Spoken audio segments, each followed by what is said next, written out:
get shorter and the nights get longer, and things seem a little bit more doomy, gloomy, and more bleak.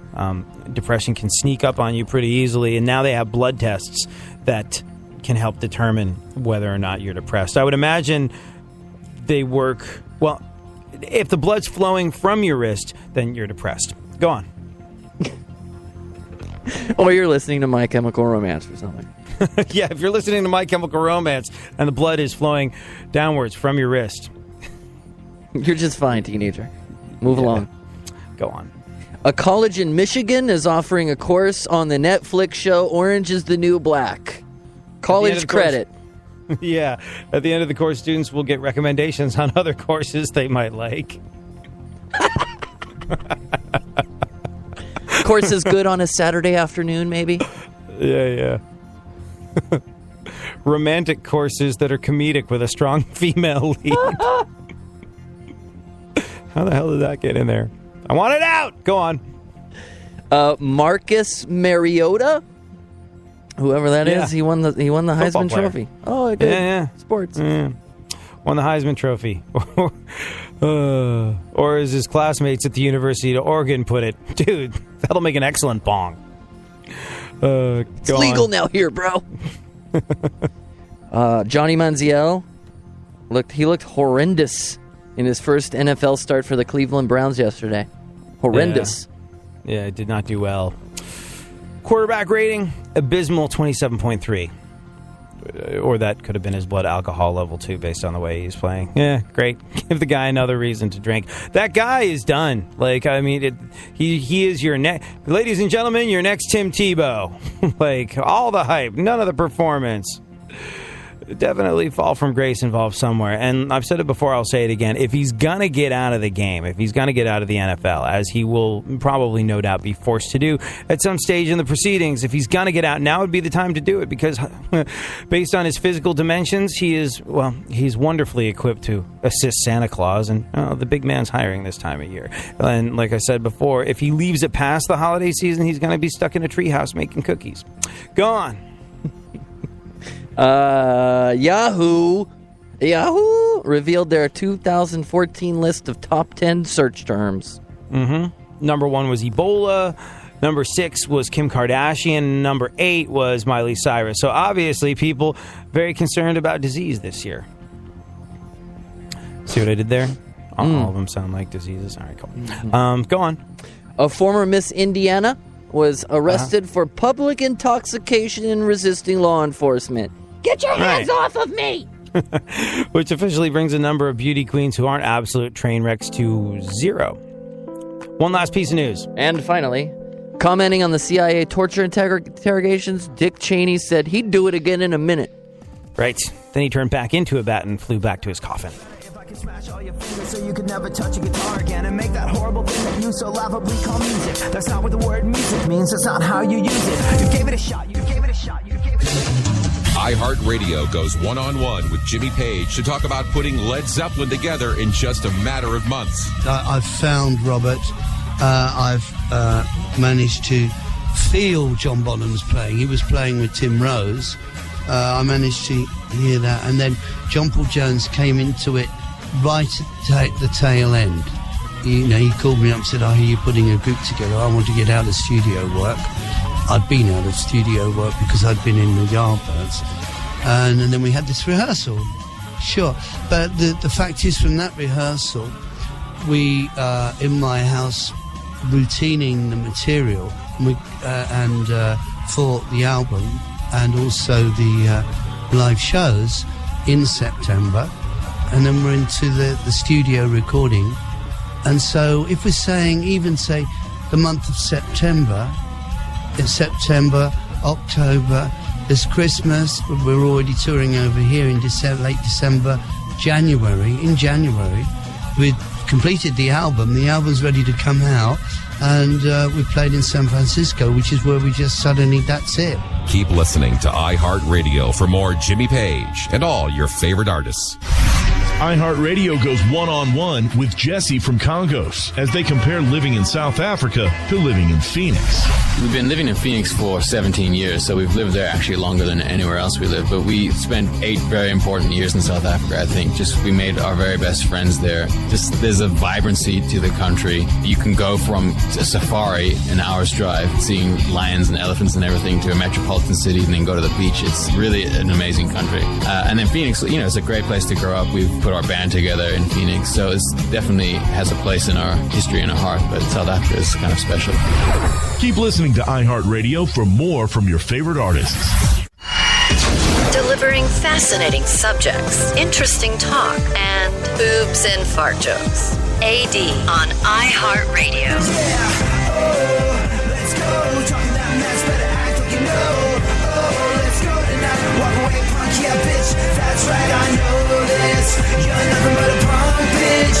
You're nothing but a punk, bitch. So walk away, yeah, yeah. So, the holidays, if you're offered an opportunity to make a little extra money during the holidays, if you're offered a little extra money during the holidays, you're probably going to take it, because who couldn't use a little extra money during the holidays? That's a good thing. Helps with travel. Going to see those relatives that you secretly despise but put up with twice a year during the joyous freaking Yuletide season. Or suppose you don't have to travel to them. Suppose you're going to get your house all nice and pristine. Maybe you want to get some new furniture. Perhaps you have to get a new bed because you got out-of-town guests coming. Maybe you want to host a holiday party or something like that. Well, what's going to happen? Your friends, family, and loved ones are going to roll through and treat your pristine home that you put so much work into getting it ready for them like a hotel. And, it costs money to get your home ready, and then it costs money to repair the damages that your friends, family, and loved ones make during the aforementioned joyous Yuletide season. So a little extra money during the holidays, that's always a useful thing. I think we'd all agree on that. Wait, we're not doing that. I can see why you'd think we were doing the Christmas bonus story. Actually, no, bring the Christmas music back, Funkhauser. That'll lighten what I'm about to say. But yeah, a little extra money during the holidays, that's always a good thing. And while I think we could all agree that it's not good times to be a cop at the moment, specifically in places where people are rioting, I will say this. The Oakland cops, they got a nice little Christmas bonus. Why? Oakland had to pay over $1 million. I think it was like $1.2 million in cop overtime pay for Michael Brown riots. Yeah. Protests and riots in Oakland triggered by the Michael Brown verdict in Missouri, and the death of Eric Garner in New York cost the city $1.3 million in overtime pay for police officers, which comes from where? Your tax dollars. Yep. 3 weeks have gone by. 14 separate protests, violent occurrences. Yeah. During that time, 209 people were arrested. The demonstrations were mostly peaceful, which is cool. Because, you're in Oakland. And let's be real here. If you're in Oakland and you're angry about things that happened an entire world away, as much as the people in Ferguson don't necessarily have any grounds to heave a brick through a small business owner's window because they're mad about something that had nothing to do with them or the small business owner. It's sort of mitigated by virtue of geography. People understand the heaving a brick a little bit more if it's happening in the town where it all went down. But if you're all the way in Oakland, then the protests should be peaceful. But they weren't peaceful. They were mostly peaceful, but there were still plenty of acts of vandalism and violence. This is just giving you kind of like a little bit of scale. $1.3 million in overtime pay for the police officers in Oakland. Yeah. So can you imagine what it would have cost in Ferguson, Missouri? I'm sure we'll get that figure at some point. But violence has accelerated since this past Wednesday just gone by. Cops in Oakland arrested 27 protesters for various violations. Things like assault with a deadly weapon, resisting arrest and vandalism. And in the last week, 13 police officers hurt, with 3 requiring hospital treatment. What do you think was the combined total of all the tax money these riots caused last year? The combined tax money spent on these riots. It's a lot. an awful lot. I can't wait till we get the final number. And then you can be aware of the fact that that's your tax dollars at work. Your tax dollars going to pay for idiots chucking bricks through the windows of small business owners so they can help themselves to a television set or a toaster or whatever the hell it is they want. Or sometimes the violence doesn't even have any sort of like financial gain. I almost respect that a little bit more. I don't respect it at all. But I'm more inclined to respect the just violent expression of how you feel as opposed to, hey, let's ruin a small business owner and take stuff. But I'll be very interested. I will be very interested to see what the final number is on the tally of what these riots connected to this idea of police brutality wind up costing you and me, the innocent bystander in this situation. How much time do we have, Funkhauser? Good 8 minutes. A good 8 minutes. Well, now, it sounds like it's time that we discuss the top reasons you are not getting a Christmas bonus. Funkhauser, Christmas music once again. And do you think you're getting a Christmas bonus? Who, me? No. No? Probably not. Not even like a gift card or something? Maybe. I mean, every week you register to win one, so I might win that. Oh. What about you over there? You're skipping the holiday party? Oh, I'm going up. Oh, yeah, I'm skipping the work holiday party. Yeah, that's this Wednesday. I'm not going to make it. I think sometimes that's where they give the bonuses. Oh. So you might be missing out on your Best Buy gift card or whatever the hell. New DVD player, Blu-ray machine. I don't know. I don't know if I'm getting a Christmas bonus because, like, this year, I've clawed my way up to middle management. I have a staff of people working for me. You have to give bonuses. Yeah, so I don't know. I don't know if I have to do that thing where I hand out people's bonuses. I'm not sure. I know in some parts of the country where I've worked before, all the managers are required to cook for the rest of the staff. Like they have a pancake breakfast, and all the managers are required to dish up tasty treats. Get there at like 5 a.m. and start with the cooking, which I think is a cool thing. But I dodged that bullet this year, or rather, the people who would have been experiencing my cooking dodged a bullet this year. Do you know I managed to set a cup of tea on fire while I was trying to make tea not so long ago? How do you do that? Well, I'll tell you how you do that.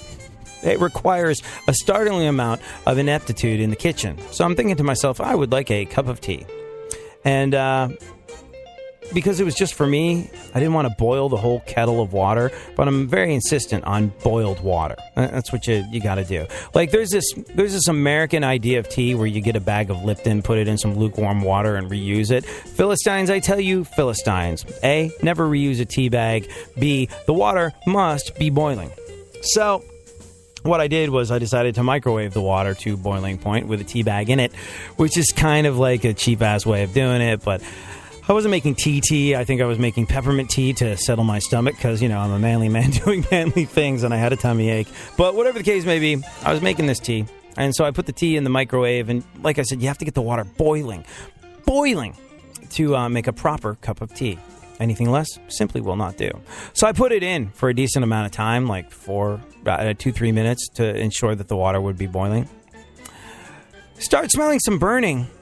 Look into the microwave, realize the entire thing's on fire, and go, what the hell happened? Open it, pull out the cup after the flames die down a little bit, blow them out, realize, you know what I forgot to do? Put the water in the cup. So I just microwaved a tea bag, which surreptitiously burst into flames. And I was like, well, that's really stupid. Boy, what a mistake and a hazard that is. I'm not doing anything dumb like that again. And I disposed of the burnt tea bag and started over. And was in the midst of being ready to sip my cup of tea, which I made the right way, and then realized I hadn't properly extinguished the tea bag before I threw it out and the garbage can was on fire. Basically, you shouldn't let me into your kitchen. It is a comedy of errors. All right, then, Funkhauser, let's discuss the top reasons why you are not getting a Christmas bonus. Are you expecting one this year? It's probably not likely. If you match anything on this list of the top reasons, you shall not be receiving a Christmas bonus. Reason number 1, have you ever done this, Funkhauser? You never learned that once a woman is promoted past you, you should probably stop calling her toots. That's why I never get my parking validated anymore. Yeah. Also, sweet cans, similarly inadvisable. Another reason you're not getting a Christmas bonus, that camera they found in the women's bathroom had your vacation photos on it.